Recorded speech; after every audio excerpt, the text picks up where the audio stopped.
#AskDrJohnWatson type చేసి మీ questions అడగండి, తప్పకుండా రిప్లై చేస్తాను. పద్మవ్యూహంలో అభిమన్యుడు సార్, మైగ్రేన్ హెడేక్ ఉన్న వాళ్ళు హెయిర్ ట్రాన్స్ప్లాంటేషన్ చేయించుకోవచ్చా?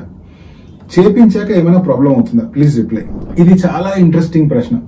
దీనికి ఆన్సర్ కూడా అంతే ఇంట్రెస్టింగ్ గా ఉంటుంది. ఎందుకంటే మైగ్రేన్ హెడేక్ ఉన్న వాళ్ళు విపరీతమైన హెడేక్ తో బాధపడుతూ ఉంటారు. వాళ్ళు వెంటనే పడుకుంటే గానీ, లేకపోతే మెడికేషన్ వాడితే గానీ, లేకపోతే ఒక నాయిస్ ఫ్రీ ఎన్విరాన్మెంట్ లో ఉంటే తప్పిస్తే ఆ మైగ్రేన్ హెడేక్ అనేటువంటిది తగ్గదు. కానీ ఒక ఆసక్తికరమైన థింగ్ అబ్జర్వ్ చేయడం జరిగింది. అది ఏంటి అంటే, ఎవరికైతే మైగ్రేన్ ఉంటుందో అటువంటి వాళ్ళకి ఎప్పుడైతే హెయిర్ ట్రాన్స్ప్లాంటేషన్ చేయడం జరిగిందో వాళ్ళందరికీ కూడా ఆల్మోస్ట్ 90 to 95% మైగ్రేన్ హెడేక్ అనేటువంటిది సర్జరీ తర్వాత తగ్గిపోవడం జరిగింది. ఇటువంటి యాక్టివిటీ మీద ప్రత్యేకించి రెప్యూటెడ్ జర్నల్స్ లో పేపర్స్ కూడా పబ్లిష్ అయ్యాయి. సో మనం అందరం ఏదైతే భయపడతామో, ఆల్రెడీ తలనొప్పి ఉంది, మళ్ళీ దానికి హెయిర్ ట్రాన్స్ప్లాంట్ సర్జరీ చేస్తే ఇంకా పెరుగుతుందేమో అనుకుంటాం.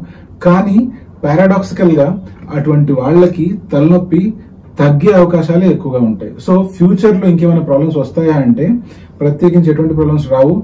ఇంకా ఏమైనా జరిగితే మీ మైగ్రేన్ తలనొప్పి తగ్గిపోయే అవకాశాలు ఉంటాయి.